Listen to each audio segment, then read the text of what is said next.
fait de l'utilitaire, des petites séries d'utilitaires pendant plus de 20 ans.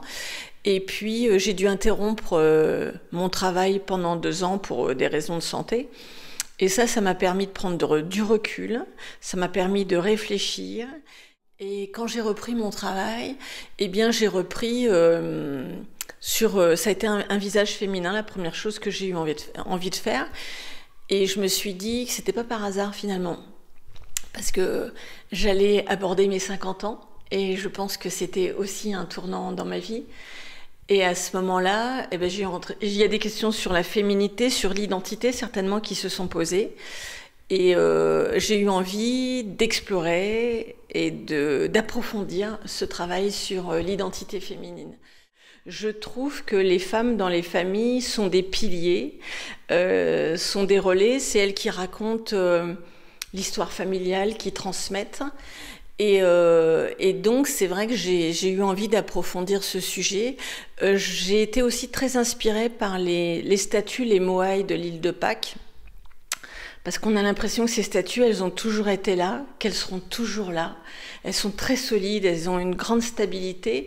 Et donc, tous ces visages, là, mes sculptures, je les travaille un petit peu de cette façon. Il y a un côté un petit peu totémique, elles montent un petit peu vers le ciel, mais on sent qu'elles sont solides, quoi. Elles ont de la présence. Pourquoi je les ai appelées les grandes filles? Ça, c'est une grande question. C'est parce que peut-être avec elles, j'ai l'impression que j'avais grandi aussi. Elles m'ont obligée à grandir d'ailleurs. Et puis, je me souviens que quand j'étais petite, eh bien, j'imaginais plein de choses. Quand je serais grande, je pourrais mettre du vernis à ongles, je pourrais mettre des talons, mettre du rouge à lèvres. Et là, maintenant, ça y est, je suis grande. Et donc, ces grandes filles, je leur donne à chacune un prénom. Soit en référence à des femmes que j'ai rencontrées, des femmes que je connais, des femmes qui les ont aimées également. Alors là, sur celle-ci, je l'ai appelée Carmen, parce que Carmen, c'est un prénom emblématique en Espagne, et celle-ci, je lui trouvais un petit côté espagnol.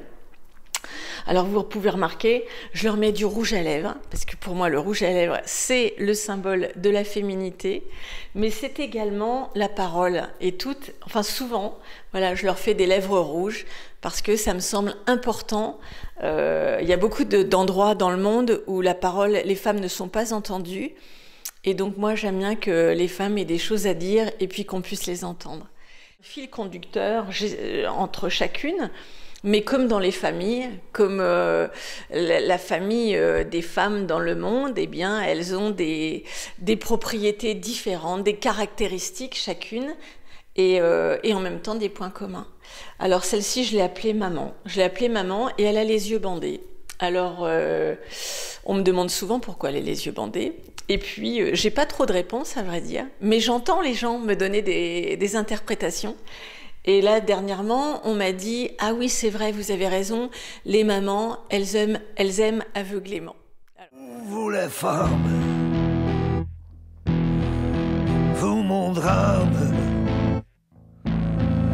vous si douce, vous la source de nos larmes. Pauvres diables que nous sommes, vulnérables, misérables, nous, les hommes. Oh.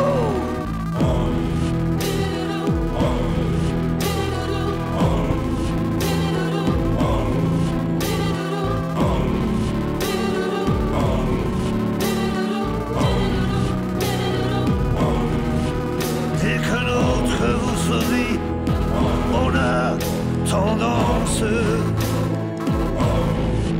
à jouer plus ou moins bien l'indifférence.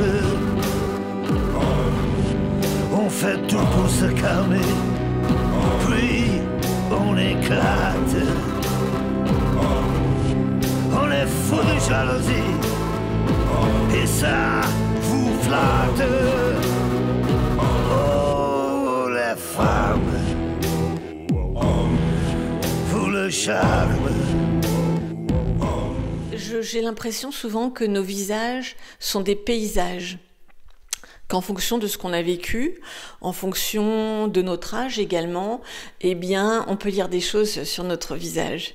Et donc, j'aime bien, ça reste quand même assez poétique, on peut imaginer plein de choses, et ça reste doux en même temps. J'aime bien avoir ces dessins sur les visages. Et puis, l'espace mental également. Alors là, c'est plutôt fleuri et avec le textile. Mais ça représente toutes nos rêves, nos idées, tout ce qu'on imagine, tout ce qu'on peut, tout ce qui occupe notre espace mental. Là, ici, on est sur les plages du débarquement et partout dans les villes, dans les villages, on nous montre des photos de tous ces soldats. On parle de tous ces hommes qui sont venus ici et qui ont laissé souvent leur vie sur ces plages. Mais vous voyez, moi, je peux pas m'empêcher d'imaginer, de penser à leurs femmes, à leurs mères, à leurs sœurs, à toutes ces femmes qu'ils ont laissées là-bas derrière. Et moi, maintenant, je suis maman, j'ai un garçon aussi. Et je me sens vraiment solidaire de toutes ces femmes. Et pour moi, ça a vraiment du sens de les mettre, de leur donner un visage, parce que ce sont souvent des anonymes.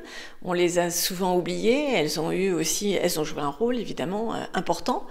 Et donc j'ai besoin d'imaginer, de leur donner un visage et de leur donner une visibilité. Moi je suis tourneur, à la base j'ai appris à tourner et quand je fais des expos évidemment j'ai besoin de pièces intermédiaires parce que les grandes filles c'est des grandes pièces et donc j'ai besoin d'avoir des pièces intermédiaires et puis ça me met en jambe aussi quand je travaille dans l'atelier. Donc j'aime bien travailler sur le contenant, les vases, les jardinières. Et à force de faire des bols et des tasses, j'en avais fait le tour, ça me donnait plus de plaisir. J'adore parce que j'adore mes clients et les gens aiment bien et je fais en petite quantité. Mais là, ça m'ouvre vraiment des perspectives techniques et ça m'oblige à me dépasser et à me former. Ça, c'est super intéressant.